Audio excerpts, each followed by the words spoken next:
Hi friends, welcome to my YouTube channel. Friends అందరికి నమస్తే.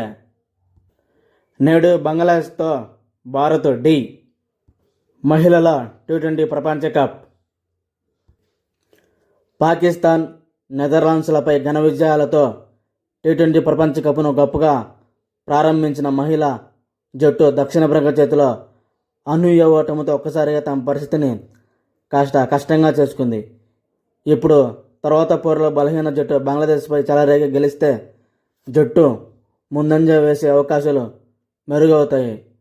నేడు జరిగే ఈ మ్యాచ్ల విజయంతో పాటు మంచి రన్ రేట్ కూడా బృందానికి అవసరం. ఓవరాల్గా బంగ్లాదేశ్పై 23 రికార్డులతో భారత్దే పైచే అయినా ఉదాసీనత కనబరిస్తే బంగ్లాదేశ్ కూడా షాక్ ఇవ్వగలదు. గత పోరులో పాకిస్తాన్ను చిత్తు చేసిన బంగ్లాదేశ్ జోరు మీదుంది. భారత్ ఓపెనర్లు షఫాలి, స్మృతి 150కు పైగా స్ట్రైక్ రేట్తో పరుగులు సాధించి ఆరంభమిస్తున్నారు.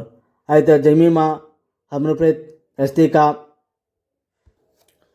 తడబాటుతో భారీ స్కోరు సాధించడం జట్టుకు కష్టంగా మారుతుంది. 3 మ్యాచ్ల్లో కలిపి జమీమా 32 పరుగులే చేసింది. లోయర్ ఆర్డర్లో రిచా ఘోష్ దూకుడుగా ఆడడం సానుకూలాంశం. గత మ్యాచ్లో అరంగేట్రం చేసిన లెగ్ స్పిన్నర్ పేమ రావత్ విఫలం కావడంతో ఆమె స్థానంలో రాధా యాదవ్కు అవకాశం దక్కవచ్చు.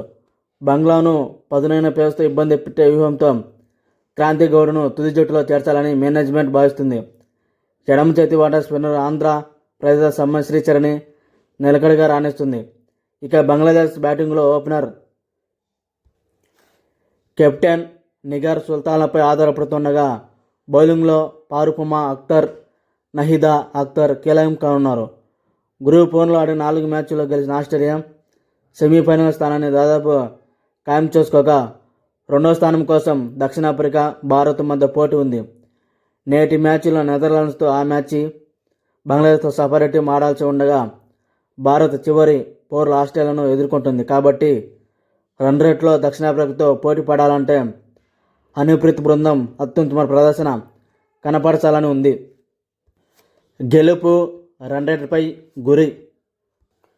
ఓకే ఫ్రెండ్స్, ఇంతటితో వీడియో కంప్లీట్ చేస్తున్నాం.